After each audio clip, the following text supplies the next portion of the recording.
Je m'appelle Sébastien Lopez. Je suis sound designer, monteur son et je me suis occupé du montage son et du bruitage de Monsters. Voilà, je suis ravi.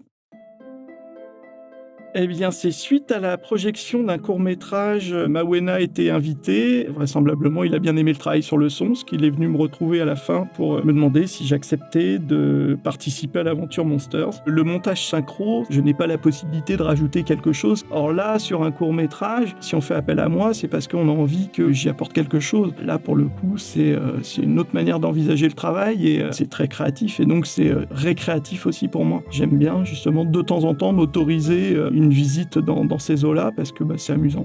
Comme je dis toujours, c'est le réalisateur qui de toute façon doit donner sa direction. C'est affaire de compromis et en tout cas pour ma part, mon rôle n'est pas de faire le son que j'ai envie, mais c'est de servir le propos du réalisateur. On est d'accord, Mawena?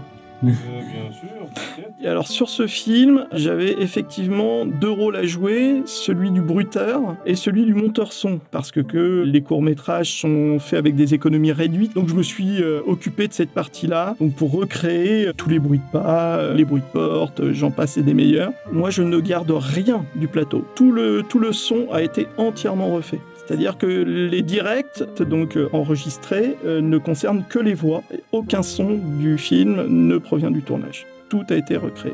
Tous les films sont faits comme ça. Et puis la partie montage son qui, elle, va consister à rendre le réel avec les ambiances sonores, donc le bruit du vent, des oiseaux, ce qui ne peut être vu, peut être entendu, et donc on se rend compte que ça peut fonctionner, le son peut apporter une dimension et apporter de la compréhension là où l'image parfois a ses limites. Évidemment très complémentaire, mais ça peut aussi aller encore plus loin.